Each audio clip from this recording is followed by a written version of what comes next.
Hello అందరికీ welcome back to our channel. Deepa జోలికి వస్తే నిన్ను చీరేస్తానంటూ జ్యోత్స్నకి గట్టిగా వార్నింగ్ ఇచ్చిన దశరథ ఏ విధంగానో తెలుసుకోవాలంటే ఈ వీడియోని ఖచ్చితంగా లైక్ చేయండి. అదేవిధంగా చివరి వరకు చూసేసేయండి. ఇక హాల్లో అటు ఇటు తిరుగుతూ జ్యోత్స్న తనలో తానే రగిలిపోవటం, పారిజాతం ఒక కోపంగా చూస్తూ నేనే నీ అసలైన మనవరాల్ని అని నువ్వు ఎప్పటికైనా నమ్ముతావు బామ్మ అంటూ పారిజాతాన్ని ఇలా మాట్లాడుతూ ఉంటుంది జ్యోత్స్న. కానీ అప్పటికి నీ ఆట ముగిసిపోతుంది. నువ్వు మళ్ళీ నీ పాత బట్టలు మూడు సర్దుకొని ఇంట్లోంచి బయటికి వెళ్ళాల్సిందే. మొదటిగా నువ్వు ఎట్లా పని మనిషిగా చేసావో మళ్ళీ నువ్వు ఆ స్థాయికే వస్తావు అంటూ జ్యోత్స్న ఈ విధంగా అయితే మాట్లాడుతుంది. పారిజాతం మాత్రం బెత్తరచూపులు చూస్తూనే ఉంటుంది. అయితే ఆ దాస్గాడు ఎక్కడున్నాడో ఏం చేస్తున్నాడో తెలుసుకోవాలి. ఇప్పుడు ఎక్కడికి వెళ్ళి ఏం చేస్తాడో అని భయంగా ఉంది. ఎవరికి వెళ్ళి ఏ నిజం చెప్తాడో అని భారీ టెన్షన్గా ఉంది. ఈ టెన్షన్ భరించలేకపోతున్నాను అనేసి పారిజాతం వెంటనే కాంచనకి ఫోన్ చేస్తుంది. కార్తీక్ దీప ఇంకా ఇంటికి రాలేదండి అనేసి ఆరా తీసింది. అంటే కార్తీక్ దీపులు ఇంట్లో ఉన్నారా ఏంటా అనేసి పారిజాతం కాంచన ద్వారా నిజం తెలుసుకుంటుంది. వారు గుడికి వెళ్ళారని కాంచన చెప్పగానే ఇక పారిజాతం నీకు ఆలోచన స్టార్ట్ చేస్తుంది. నా అనుమానం మొదలైంది, నా అనుమానం కరెక్ట్ అయింది. ఆ దాస్ని కలవడానికి వెళ్ళారా, అదీగాక మా ఇంట్లో మా దశరథ కూడా కనిపించడం లేదు అనగానే జ్యోత్స్న ఒక్కసారిగా షాక్ అయిపోతుంది. ఇక షాక్ అయ్యి కింద పడిపోతుంది. ఇక ఆ విధంగా వాళ్ళందరూ కలిశారు అంటే ఇక మన ఇద్దరం బయటికి వెళ్ళాల్సిందే. మన నిజస్వరూపాన్ని బయట పెడతారు. ఇక మనం మాత్రం జాగ్రత్తగా ఉండటం మంచిది. ఎందుకంటే ఇక లాస్ట్కి వచ్చేసింది. ఇక ఆ దాస్ వచ్చి దశరథ మా డాడీకి చెప్పిన, బావ దశరథ చెప్పిన ఇక ఎడిదిరిగి ఇరుక్కుపోయేది మాత్రం నేనే. ఇప్పుడు అసలే చాలా సీరియస్ మ్యాటర్గా నడుస్తుంది. నాకేదో టెన్షన్గా ఉంది గ్రాని అనేసి జ్యోత్స్న భయపడుతూ ఉంటుంది. ఇక అలా టెన్షన్ పడేసరికి నువ్వు బాగానే ఇరుక్కున్నావు, నీతో పాటు నన్ను కూడా ఇరికిచ్చావు. ఇక చూసుకో మన ఇద్దరికి ఇక చెప్పగతే పడుతుంది. ఆ దాస్ వెళ్ళి అసలు నిజం చెప్పిన, ఈ కార్తిక్ గాడు వెళ్ళి అందరికీ చెప్పినా మన ఇద్దరం మాత్రం ఇక బట్టలు సర్దుకొని బయటికి వెళ్ళాల్సిందే, లేదు జైల్లోనే కూర్చోవాల్సిందే. ఇప్పుడే మనం మంచి ప్లాన్ వేయటం బెటర్ అనేసి ఇద్దరు ఆలోచిస్తూ ఉంటారు. అయితే ఇంతలో దశరథ కళ్ళలో నీళ్లతో కార్తీక్ దగ్గర వీళ్ళందరూ ఉంటారు కదా, దీప, దశరథ్, దాస్, కార్తీక్ వీళ్ళందరూ మాట్లాడుకుంటారు. దీపే నీ కూతురు అని చెప్పడం కార్తీక్ ఇవన్నీ చేస్తూ ఉంటాడు. అయితే దీప ఒట్టేయించుకుంటుంది, ఈ విషయం ఎవరికి చెప్పొద్దు, జ్యోత్స్న పారిజాతం దేనికైనా తెగించగలరు, ఇన్నాళ్ళు లేనిది ఇప్పుడు ఈ నిజం తెలిస్తే వచ్చే లాభం కంటే జరిగే నష్టం ఎక్కువ అనేసి ఈ విధంగా మాట్లాడతారు. అయితే కార్తీక్ నచ్చ చెప్తూ ఉంటాడు, ఇప్పుడు మనం ఆ నిజం చెప్పినా ఎవరు వినే స్థితిలో కూడా ఉండరు, కొన్ని రోజులు మనం మౌనంగా ఉండాల్సిందే, లేదు మనం తొందరపడి ఏదైనా చేసామా అంటే మాత్రం మనం దొరికిపోతాము అనేసి ఈ విధంగా అంటాడు. ఇక దశరథ మాత్రం చాలా బాధపడుతూ ఉంటాడు. నీ కష్టాన్ని నువ్వే పెంచుకుంటున్నావు తల్లి, ఈ అజ్ఞాతంలో ఎన్నాళ్ళు ఉంటావు, నీ కళ్ళ ముందు నీ తండ్రి ఉండి కూడా ఏమీ చేయలేకపోతున్నాడు అని దశరథ చాలా బాధపడుతూ ఉంటాడు. అయితే మరోప్రక్క దాస్ను తప్పుపడతాడు కదా దశరథ, తిండింటి వాసాలు లెక్క పెడుతున్నావు అంటూ ఇక దాస్పై బాగా గట్టిగా కోపడతాడు. అయితే నిజం తెలిసిన దశరథ ముందు దాస్ వచ్చి తలదించుకొని నిలబడతాడు. దాస్ను చూస్తుండగా దశరథ కోపంతో ఇక కొట్టబోయే స్థాయికి వచ్చేస్తాడు. అయితే మావయ్య, దాస్ మావిని మీరు ఏమీ అనకండి, అతను చాలా మంచి వ్యక్తి. ఎందుకంటే దీప ఎక్కడుందో తనకి తెలియదు, తనకి గుర్తున్నది కుబేర్ ముఖం ఒక్కటే. నిజం చెప్పాలి ప్రయత్నించి తన సొంత కూతురు జ్యోత్స్న చేతుల్లోనే చావబోయాడు. దాస్ కన్నీళ్ళతో దశరథ కాళ్ళపై కూడా పడతాడు. అయితే ఇక ఈ విషయం అయిన తర్వాత ఇక ఈ విషయాన్ని ఎవరికి చెప్పొద్దు, మీరు జ్యోత్స్నకి కానీ సుమిత్ర అత్తయ్యకి కానీ ఎవరికైనా చెప్పొద్దు. ఆ జ్యోత్స్న అసలు మామూలుది కాదు, దానికి తెలిసిందా దీపనైనా చంపేస్తుంది, సుమిత్ర అత్తయ్యనైనా చంపేస్తుంది, లేదు మిమ్మల్నైనా చంపడానికి సిద్ధంగా ఉంటుంది. మీరు ఎందుకు ఈ విషయాన్ని దాచిపెడితే నయం, లేదు ఆ తాతయ్య చెప్పినా కూడా ఈ సీరియస్ మ్యాటర్ అవుతుంది. సో ఆ జ్యోత్స్నకి ఎట్టి పరిస్థితుల్లో తెలియకూడదు, మనకి తెలియనట్టుగా యాక్టింగ్ చేయాలి అంటూ ఈ విధంగా అయితే మాట్లాడుకుంటారు.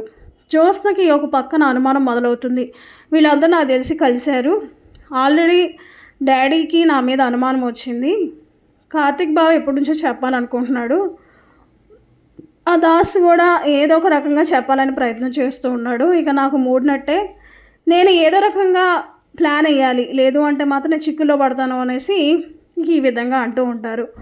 ఇక జ్యోత్స్న మాత్రం టెన్షన్ పడుతూ మంచి ప్లాన్ వేద్దామని ట్రై చేస్తూ ఉంటుంది. ఇక దశరథ అయితే కోపంతో రగిలిపోతూ ఇంటికి వస్తాడు. ఇక దశరథని చూసిన జ్యోత్స్న ఒకసారిగా షాక్ అయిపోతుంది. ఏంటి ఎంత కోపంగా ఉన్నాడు మా డాడీ? నా విషయం తెలిసిపోయిందా? నా భాగోతం మొత్తం బయటపడిందా? ఆ కార్తీక్ అయినా చెప్పు ఉంటాడు, లేదంటే ఆ దాసుగాడైనా చెప్పు ఉంటాడు. ఇక నాకు మూడినట్టే. నేను ఇక జాగ్రత్త పడటం మంచిది. లేదు అంటే నన్ను చంపేస్తారు, లేదంటే స్టేషన్లో పెడతాడు. అసలు ఆ ముసలోడికి తెలిసిందంటే మాత్రం నన్ను ప్రాణాలతో ఉంచరు. నేను ఎలా అయినా జాగ్రత్త పడాలి అనేసి జ్యోత్స్న ఇక కంగారు పడుతూ ఉంటుంది. అయితే ఇక టెన్షన్ పడుతూ ఉంటుంటే అప్పుడు అది గమనిస్తాడు దశరథ. ఏంటి టెన్షన్గా ఉన్నావు? ఏమైంది? ఏం జరిగింది అనేసి అంటే, లేదు డాడీ, మీరు ఎక్కడికి వెళ్ళారు ఏంటా అనేది తెలుసుకుందామని అంటే, నేను ఎక్కడికి వెళ్తే నీకెందుకు? నీలాగా దొంగచాటుగా హాస్పిటల్కి వెళ్ళి ఆ విషయం ఎవరికి చెప్పొద్దు, అలాంటి పని అయితే నేను చేయను అని దశరథ అంటాడు.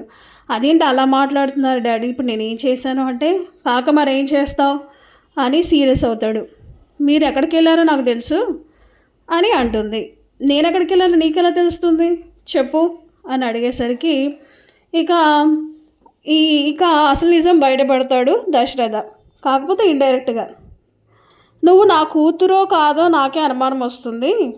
ఎందుకంటే నువ్వు మొన్న హాస్పిటల్కి వెళ్ళినా కానీ నాకు అసలు నిజం అయితే చెప్పలేదు. అసలు హాస్పిటల్కి వెళ్ళి డాక్టర్ని కలిసి మీ పారిజాతంతో చెప్తున్నావు కదా, నేను హాస్పిటల్కి వెళ్ళాను, ఈ విషయం ఎవరికి చెప్పొద్దు అని. నాకు అప్పుడే అనుమానం స్టార్ట్ అయింది. అసలు హాస్పిటల్కి వెళ్ళి డాక్టర్ని కలిశానంటే నా విషయం ఇంట్లో వాళ్ళందరూ చెప్తారు. నువ్వు పనిగట్టుకొని దొంగచాటుగా వెళ్ళి ఏం చెప్పలేదంటే నీ నిజ స్వరూపం బయటపడుతుంది అనేసి దశరథ అంటాడు. లేదు, నేను ఏదో మామూలుగా క్యాజువల్గా వెళ్ళాను అనేసి ఈ విధంగా మాట్లాడితే, నాకు అర్థమైందిలే, ఆ రిపోర్ట్స్ కరెక్ట్గా ఉన్నాయా లేదా, మ్యాచ్ అయ్యా లేదా అని అడగడానికేగా నువ్వు డాక్టర్ దగ్గరికి వెళ్ళింది అని దశరథ ఒక్కసారిగా గట్టిగా మాట్లాడతాడు. అదేంటి డాడీ, రిపోర్ట్స్ కరెక్ట్గానే వచ్చాయని డాక్టర్ చెప్పారు కదా హారిక మేడం, మళ్ళీ ఏంటి ఇలా అడుగుతున్నారు అనేసి జ్యోత్స్న అంటుంది. నాకు అర్థమైపోతుందిలే జ్యోత్స్న, రిపోర్ట్స్ ఎలా తారుమారయ్యాయో. ఫస్ట్ టైం అయితే సెట్ కాలేదు, తర్వాత అయితే సెట్ అయింది. అది ఆలోచించాల్సిన విషయమే. మళ్ళీ ఇంకొకసారి టెస్ట్ చేయించి వేరే చోట టెస్ట్ చేస్తే, నాకు తెలిసిన నా ఫ్రెండ్ ఉన్నాడు అక్కడ డిఎన్ఏ టెస్ట్ చేస్తే అప్పుడు మనకి నిజాలు తెలుస్తాయి. ఇప్పుడు ఎవరిని నమ్మలేం కదా, సొంత కూతుర్నే నమ్మలేము, ఇంకా బయట వాళ్ళని ఏం నమ్ముతాం చెప్పు అంటూ ఈ విధంగా బాంబు పేలుస్తాడు. ఇక జ్యోత్స్న గుండెల్లో రైళ్లు పరిగెడతాయి. ఎందుకంటే ఈ విధంగా గట్టిగా దశరథ మాట్లాడేసరికి. ఏంటి డాడీ అలా మాట్లాడుతున్నారు? మీ సొంత కూతుర్నే కదా, కూతురంటే నమ్మకం లేదు? ఏ దీపని కలిసి వచ్చారేంటి? ఆ దీపం మీద అంటేనే ప్రేమ ఎక్కువ అవుతున్నట్టుందిగా. నేను కదా మమ్మీకి బోన్ మ్యారో ఇచ్చేది, అలాంటిది నన్ను ఇలా మాట్లాడతారేంటంటే, నోర్మోయ్, నువ్వు బోన్ మ్యారో వేస్తున్నావా? నువ్వు మంచి కోరుతున్నావా? నాకు అర్థమవుతుందిలే. ఆ రోజు మీ మమ్మీకి ట్యాబ్లెట్స్ ఇచ్చి కూడా నువ్వు ట్యాబ్లెట్స్ డస్ట్బిన్లో వేయటం నేను చూశాను. అదేవిధంగా నువ్వు చేసిన పనులన్నీ నేను గమనించాను కూడా. నువ్వు సొంత కూతుర్లో బిహేవ్ చేస్తున్నావా అని దశరథ అనేసరికి, అదేంటి దీపం మీద చాలా ప్రేమ ఎక్కువైనట్టుంది, తను ఏదో పైకి యాక్టింగ్ చేసినా మీ ముందు మంచి పేరు తెచ్చుకుందాం అనుకున్నా తనే మీకు మంచిదవుతుంది. అంతేలే, పొరుగింటి పుల్లకూర మంచిదంటారు కదూ. ఇంట్లో ఉన్న కూతురు నచ్చదు కానీ బయట ఉన్న వాళ్ళు బాగానే నచ్చుతారు. వాళ్ళు ఏం చేసినా కానీ మీకు నచ్చుద్ది అనగానే ఇక చాలా సీరియస్ అవుతాడు దశరథ. నువ్వు దీపని మాత్రం ఏం అనడానికి లేదు, నేనైతే ఊరుకోను అంటాడు. అయ్యేసరికి ఆ దీప అసలు మంచిదే కాదు అనేసి ఇలా ఇష్టం వచ్చినట్టు దీపని బాగా మాట్లాడుతుంది. నోర్మి, ఇంకోసారి దీప గురించి ఏదన్నా అన్నామంటే చీరేస్తానికి గట్టిగా వార్నింగ్ ఇస్తాడు దశరథ. దానికి టెన్షన్ పడిపోతూ ఉంటుంది ఈ జ్యోత్స్న. అదేంటాడి, సొంత కూతురు వేరే వాళ్ళంటే మీరు తను అనాల్సింది పోయి నన్ను అంటారేంటి అని అనగానే, నాకు అన్ని విషయాలు తెలిసాయి, నాకు అన్ని విషయాలు తెలుసు, నువ్వు నోరు మూసుకొని నీ పని చూసుకో, ఎక్కువ మాట్లాడంటే మర్యాదగా ఉండదు అంటాడు. అదేంటి అలా మాట్లాడుతున్నారు, ఇప్పుడు బోన్ మ్యారో ఇచ్చేది నేను కదా, ఇప్పుడు ఇవ్వాలా వద్దా అని అనేసరికి ఇంకా చెంప చెళ్ళు మనిపిస్తాడు ఇక దశరథ జ్యోత్స్నని. ఎక్కువ మాట్లాడావంటే మర్యాదగా ఉండదు, నువ్వు చేసిన అఘాయిత్యాలు, నువ్వు చేసిన పనులన్నీ నాకు తెలుసు. ఆ రోజు నువ్వు దాస్ బాబాయ్ని చంపాలని చూసావు, ఇప్పుడు చూస్తేనేమో మీ మమ్మీకి ట్యాబ్లెట్స్ అన్ని డస్ట్బిన్లో వేసావు, ఒక పక్క చూస్తేనేమో దీపని దాన్ని చంపాలని ప్రయత్నం చేస్తున్నావు. ఇలా ఎంతమందిని చంపాలని చూస్తావు? ఎంతమందిని చంపాలని నువ్వు ప్రయత్నాలు చేస్తావు? నువ్వు వచ్చిన దగ్గర నుంచి ఈ విధంగానే చేస్తున్నావు. అసలు నువ్వు మనిషివేనా అనేసి గట్టిగా మాట్లాడతాడు దశరథ. ఆ మాటలకి టెన్షన్తో వణికిపోతుంది. మీకు నిజం తెలిసిందా? దీపి మీ సొంత కూతురు అని చెప్పేశాడా బావా? ఆ దాసు అనగానే చెంప చెడుమనిపిస్తాడు ఇక దశరథ. అదేంటి డాడీ అలా మాట్లాడుతున్నారు? అలా అలా మాట్లాడుతున్నావు ఏంటి చూస్తున్నారు నువ్వు? నాకు ఆ విషయం తెలిసి నేను అందరికీ చెప్పనా? మీ మమ్మీకి చెప్పనా, మీ తాతయ్యకి చెప్పనా అనగానే ఇంకా టెన్షన్ పడుతూ ఉంటుంది జ్యోత్స్న. ఎలా అయితేనే తెలిసిపోయింది దశరథకి అనేసి జ్యోత్స్నకైతే తెలిసింది. సో చూడాలి నెక్స్ట్ ఎపిసోడ్లో ఏం జరగబోతుంది అనేది. జ్యోత్స్న మాత్రం చాలా టెన్షన్ పడుతూనే ఉంది. ఎందుకంటే దశరథకి ఈ విషయం తెలిసింది. ఇక ఈ దశరథ శివనారాయణకి ఇంకెవరికైనా చెప్తే ఇక నేను ప్రాణాలతో ఉండేది లేదు. ఈ దశరథ గారికి ఎలా పోలీస్ స్టాప్ పెట్టాల్సిందే అనేసి భయపడుతూ ఉంటుంది. అయితే ఇక జ్యోత్స్న పారిజాతం దగ్గరికి వెళ్ళి గ్రానీ గ్రానీ అంటూ గట్టిగా మాట్లాడుతుంది. చెప్పు ఏం జరిగింది జ్యోత్స్న? అంత హడావిడిగా నా దగ్గరికి వచ్చావంటే ఇప్పుడే డాడీ వచ్చారు, ఏదేదో మాట్లాడుతున్నాడు, దీప గురించి ఏమన్నా మాట్లాడావంటే చీరేస్తా అంటున్నాడు, నాకు భయంగా ఉంది అనేసి ఈ విధంగా మాట్లాడతారు. ఎందుకు భయం? దేనికి భయం అంటే లేదు నువ్వేమైనా సొంత కూతురు అని మాట్లాడుతున్నాడు, ఇంకేదేదో మాట్లాడుతున్నాడు. ఆయన మాట్లాడే విషయం చూస్తే బావ కానీ దశరథ డాడీ కానీ ఏదో విషయం చెప్పే ఉంటారని నాకు అనిపిస్తుంది, ఏమో నాకు భయం వేస్తుంది అనేసి ఈ విధంగా మాట్లాడుతుంది జ్యోత్స్న. ఇంకా భయపడాల్సింది ఏముందిలే, నిజం తెలిసిపోయింది. తర్వాత ఆ శివనారాయణ గారు చెప్తాడు, సుమిత్ర చెప్తాడు, ఇక నిన్ను ఇంట్లోంచి బయటికి పంపిస్తారు. జరిగేది అదేగా. ఇక నువ్వు అంటావా, నువ్వు నా పేరు కూడా చెప్తావు, ఇద్దరిని బయటికి పంపిస్తారు. ఇప్పుడే మనం ఒక షెల్టర్ బయట రెడీ చేసుకోవడం బెటరు. లేదు అనుకో ఇక్కడ ఉన్నామంటే ఎలాగైనా ఆ కార్తీక్ గడు మామూలుడు కాదు, ఆడు ఎలా అయినా చెప్పేస్తాడు. ఇక ఆ ముసలోడు తెలిసిందంటే మాత్రం ఇక మన స్టేషన్లో కూర్చోవాలి, లేదంటే రివర్కైనా పని చెప్తాడు. ఇక ఆ సుమిత్రకి తెలిసిందంటే మరీ ఘోరం. ఎందుకు ముందుగానే మనం బయటికి వెళ్ళి సర్దేద్దామంటే జ్యోత్స్న అంటుంది, నేను వెనకడుగేసే రకాన్ని కాదు ముందడుగేసే రకాన్ని, నేనేం చేయాలో నాకు తెలుసు, నేనేంటో నిరూపిస్తా అని జ్యోత్స్న మంచి ప్లాన్ వేద్దాం అంటుంది. ఏముంది, డైరెక్ట్గా పాలలో విషం కలిపి ఆ సుమిత్రని చంపేశాము అంటే అసలు ఏ గొడవ ఉండదు, ఇక వీళ్ళకి తెలిసినా కానీ వీళ్ళు సైలెంట్గా ఉంటారు అనేసి ఈ విధంగా ప్లాన్ వేద్దామంటే అది దశరథ దొంగచాటుగా వింటాడు. ఎందుకంటే జ్యోత్స్నకి ఇలా గట్టిగా వార్నింగ్ ఇచ్చిన తర్వాత మెయిన్ వెళ్ళి పారిజాతాన్నే కలుస్తుంది. అసలు ఏం మాట్లాడుకుంటున్నారు ఏంటా అని చూసేసరికి ఇక అసలు నిజం అనేది బయటపడుతుంది అనమాట. ఇక అదంతా వీడియో రికార్డ్ చేసేసి ఇక ఏం చేస్తాడు దశరథ మొత్తం విషయాన్ని శివనారాయణ ముందు అయితే బయటపెడతాడు. ఇలా సుమిత్రని చంపాలని చూస్తుంది, అసలు ఆ సొంత కూతురే కాదు సుమిత్ర, మాకు దీపే మా సొంత కూతురు, ఈ విధంగా ప్రాణాలు తీయాలని పన్నాగం పండింది.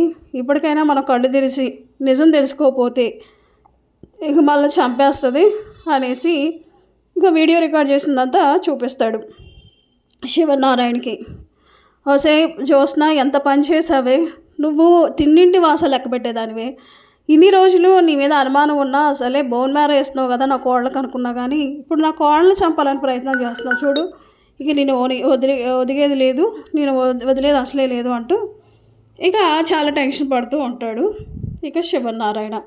ఇక జ్యోత్స్న కూడా చాలా టెన్షన్ పడుతూ ఉంటుంది. శివనారాయణ మరి నెక్స్ట్ ఏం చేస్తాడనేది మాత్రం మరి నెక్స్ట్ ఎపిసోడ్లో చూడాల్సిందే. మంచి మంచి ట్విస్టులతో కార్తీదీపం సీరియల్ అయితే ముందుకు నడుస్తూనే ఉంది. మరి జ్యోత్స్న నిజస్వరూపాన్ని దశరథ బయట పెడతాడా లేదా అనేది మనం తెలుసుకోవాలి. శివనారాయణకి తెలిసింది నిజం, మరి జ్యోత్స్న నిజస్వరూపం తెలిసిన శివనారాయణ నెక్స్ట్ మరి ఏం చేస్తాడనేది మనం తెలుసుకోవాలి. కార్తీదీపం సీరియల్ టుడే ఎపిసోడ్ గురించి కానీ కార్తీదీపం సీరియల్ అప్కమింగ్ ఎపిసోడ్లో ఏం జరగబోతుంది ముందుగా తెలియాలంటే ఫ్రెండ్స్ మా ఛానల్ తప్పకుండా సబ్స్క్రైబ్ చేసుకొని పక్కనే ఉన్న గంట సింబల్ ఆల్ క్లిక్ చేసేయండి. ఇక ఎలా అయితేనే సుమిత్ర ఎలా అయినా కాపాడుకోవాలని శివనారాయణ ఇటుపక్క దశరథ అయితే ప్లాన్ వేస్తూనే ఉంటారు. ఇక ఆ వీడియో చూసిన తర్వాత శివనారాయణ మరి జ్యోత్స్న ఇంట్లో ఉంచుతాడా లేదు బయటకు గెంటేస్తాడా అనేది కూడా మనం చూడాల్సిందే. సో ఇదండి ఎపిసోడు. కార్తీదీపం సీరియల్ మీకు నచ్చిందా అనుకుంటున్నాను. నచ్చితే వీడియో లైక్ చేయండి, మా ఛానల్ సబ్స్క్రైబ్ అయితే చేసుకోండి. జ్యోత్స్న ఎంతకి తెగుస్తుందా అనేసి ఎవరికీ తెలియదు. ప్రాణాలను కూడా లెక్క చేయకుండా అందరినీ చంపి ఇక ఈ విధంగా చేస్తుంది. సో చూద్దాం ఫ్రెండ్స్ నెక్స్ట్ ఎపిసోడ్లో మరి ఏం జరగబోతుందో. ఇక ఇదండి ఈ వీడియో నచ్చితే లైక్ చేయండి, మా ఛానల్ సబ్స్క్రైబ్ చేసుకోండి.